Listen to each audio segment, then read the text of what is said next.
BJP state unit will convene a big state-level meeting tomorrow. All state office bearers and district presidents are likely to be called for this meeting. They will be discussing the election strategy and preparations. Amrita, another high-profile meeting that's been called by BJP's state leaders. Amit Shah has been authorized to take a final call on this decision. What's on the agenda as far as these meetings are concerned? What is to be finalized now, considering that the BJP has already put its demand on the table? Simi, now there is a possibility of both the parties coming out with the list of candidates, but they will announce the candidates on the obvious seats, the seats from which they are contesting elections from last many years.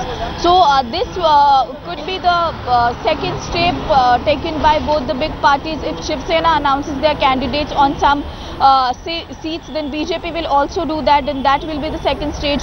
But definitely, as I said, that the emotional bond is breaking. So somewhere both the parties should understand that everybody is waiting for their decision.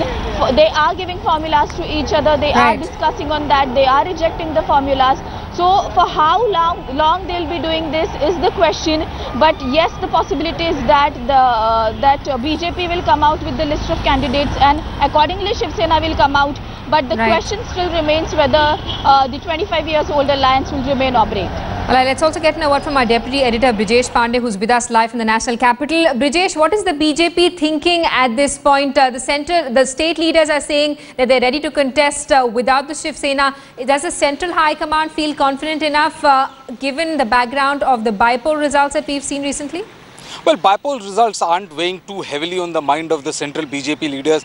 They say that, you know, it's most of the time bi-poll results usually go to the party which is in the saddle in the respective state. But they're saying that this is for the first time in Maharashtra. The cadres are buoyed enough. The BJP cadres are buoyed enough. The local state leaders are feeling very confident that in subsequent to the historic victory in the Lok Sabha, the BJP feels confident enough to carry on solo if the situation requires so. Obviously, senior BJP leaders don't want the stigma of breaking this alliance to lie on their door, and this is the reason why all these efforts are going on. Because both party knows that if they fight this election as an alliance, given the fact that the 15 years anti-incumbency of NCP, Congress, Shiv Sena, they stand a very healthy chance of winning this and more of sweeping this election. But this bickering has led to a kind of a fallout in their relationship as of now, and the BJP is saying that until and unless Shiv Sena increases the number of seats by like 6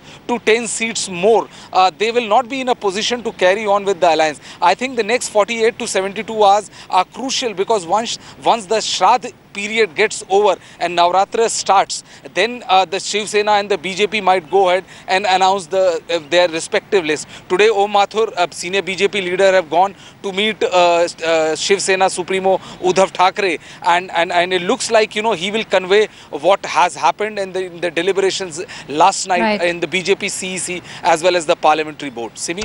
All right, Brijesh, Namrata, thanks so much for bringing us up to date with developments. We're going to keep coming back to you for more on this big story that we're tracking from Maharashtra.